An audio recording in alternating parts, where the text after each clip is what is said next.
E voltei pro Brasil.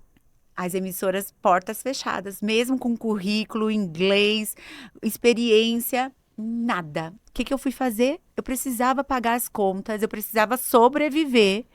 Não é possível uma mulher solteira, com mais de 30 anos, ainda sem dinheiro. Eu Uhum. fui fazer o que eu gostava. Sempre gostei de me vestir de uma forma que as mulheres sempre gostaram do Uhum. meu jeito de se vestir. Fui vender roupa. Eu falei, é o que eu tenho para pelo menos gerar um dinheiro. Fui vender roupa, eu tava morando com a minha mãe. Ia para São Paulo de ônibus, porque eu já não tinha mais carro. Ia para São Paulo de ônibus lá pro Polo, lá no Brás, comprar roupa para vender. E eu vendia, as mulheres gostavam, mas o dinheiro, eu não sei o que acontecia. O negócio não virava. Eu vendia, mas cadê o dinheiro? Não sei, eu não tinha experiência, mas eu não sei o que acontecia, porque chegou uma época que eu não tinha dinheiro para comprar um desodorante.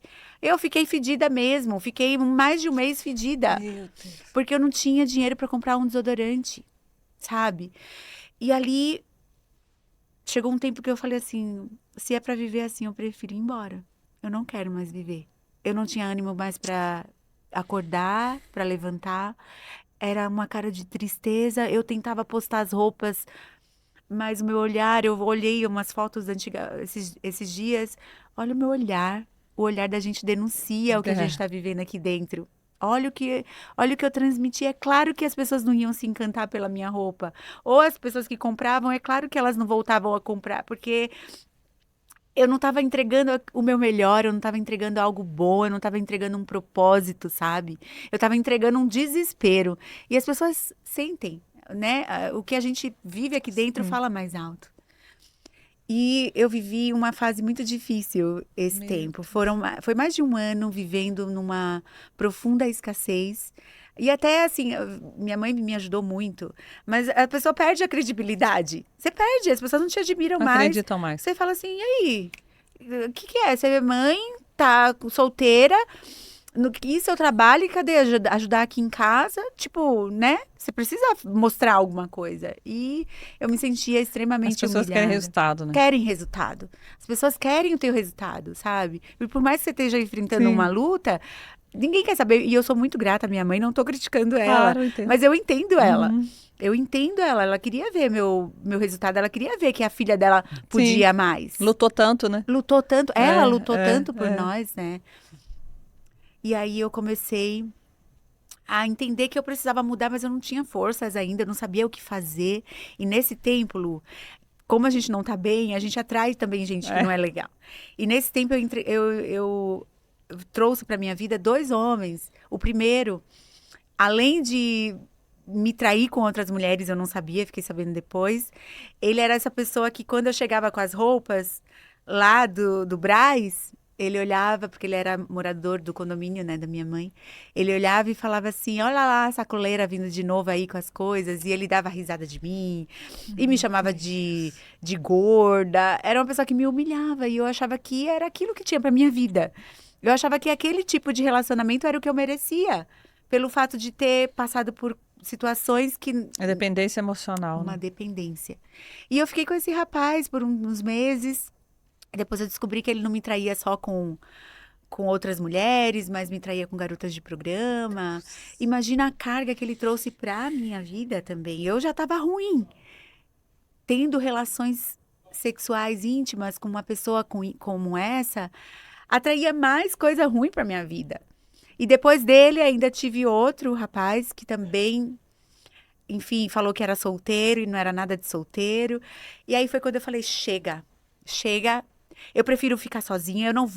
Eu não quero mais nenhum homem que não seja um homem certo pra minha vida. Eu prefiro ficar sozinha, porque já tá difícil sozinha. Ainda ter que sofrer com um homem que tá me machucando, me traindo, me humilhando, que não me ajuda. Não, não quero isso pra minha vida. E isso eu tava beirando os 40 anos. E quando eu tava beirando os 40 anos, eu entrei, não sei se você entrou numa crise existencial aos 40 anos. Tem mulheres que vivem essa crise, Ah, né? Eu tive essa crise aos 40 anos.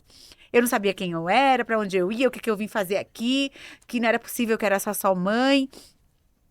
E nisso eu consegui um emprego num lugar onde me pagava um bom salário, me pagava o salário que eu merecia, que me deu o status de jornalista conceituada e tal. E ali eu desenvolvi meu trabalho com unhas e dentes, era aquela oportunidade que eu tinha. Mas o vazio continuava. O vazio no meu coração continua. Era só porque eu consegui organizar minha vida. Eu consegui comprar as coisas que eu queria, né? Um apartamento, carro. Mas o vazio continuava. Eu chegava em casa, e aí? Aí eu comecei a me afirmar, eu postava foto tomando um vinho, olha lá, uma mulher bem-sucedida, tomando vinho sozinha em casa, que dá conta da filha, que paga escola boa, Autossuficiente. autossuficiente, olha lá, viu? Não preciso de homem. Eu não preciso, tá tudo certo agora na minha vida. Eu só precisava de um emprego bom. Eu só precisava de uma oportunidade. Mas só eu sei o vazio que era chegar em casa e não ter para quem preparar uma mesa, para quem cozinhar, porque eu amo cozinhar. Eu Eu amo também cuidar da... amo Você gosta? cozinhar. Nossa, que delícia. Eu amo e eu não tinha para quem fazer isso. Era chegar em casa, fazer a lição com a minha filha e esperar o dia seguinte. Aí eu comecei a entrar em insônia, eu comecei a tomar remédio para insônia e o fato de não querer viver mais, essa tristeza, a psiquiatra me passou remédio também para controlar essas coisas. Eu passei 2 anos e meio tomando remédio para dormir e remédio contra a depressão. E era essa a minha vida. Essa era a minha vida. Eu tentava preencher o meu vazio com viagens, fui viajar para vários lugares do mundo sozinha, para tentar preencher algo que nada preencheu, nada. Foi quando eu falei, Deus, eu não quero viver assim mais. Não faz sentido para mim. Se eu morrer hoje, o que que eu deixei? O que que eu fiz de relevante nessa vida? Qual foi o significado e a mensagem que eu deixei? É mentira essa vida que eu tô levando. De que eu sou empoderada, uma mulher solteira sozinha que cuida da filha. Não é legal. Isso não é legal. Por que que eu tô colocando uma mensagem que não é verdade? Eu não quero mais viver isso. Eu não quero mais viver essa mentira. E aí eu teve um dia que eu cheguei em casa e eu pedi muito, sabe? No meu quarto. E outro dia eu encontrei a fronha, que nessa fronha eu chorei tanto que a fronha ficou toda suja de maquiagem. E mesmo lavando, sabe quando você guarda e quando você vê, você fala, nossa, essa fronha foi daquela noite que eu cheguei e chorei. Meu E Deus. eu encontrei. E ali o Senhor começou a trabalhar na minha vida. Não é da forma que você está fazendo. Não é isso que eu tenho para você. Não é pela sua força que as coisas vão acontecer.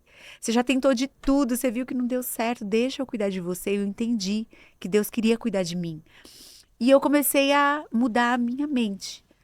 Eu não queria mais frequentar os lugares que eu frequentava para tentar ocupar esse lugar, para tentar me autoafirmar num show, numa balada, estar com aquelas pessoas, amizades que me incentivavam a fazer o que não era certo, as roupas que eram uma forma de me mostrar uma mulher que poderia ser desejada, e de fato isso atraiu homens que me queriam, mas queriam só o que era físico.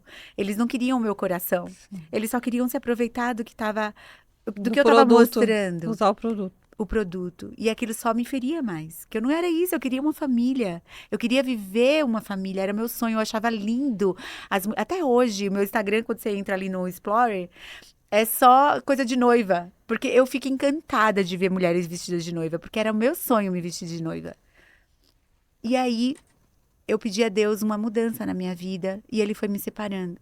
Eu fui mudando as minhas vestes, eu mudei as amizades, eu não Deus. frequentava mais os ambientes que eu ia, até a forma de falar, do que eu contava, os assuntos, minha pauta mudou. Até saí do Instagram nessa época. Eu falei, eu quero viver sozinha, eu quero viver em santidade para Deus. E eu que estava tão sedenta por Deus, tão sedenta, que eu acordava ouvindo o podcast que falava de Deus.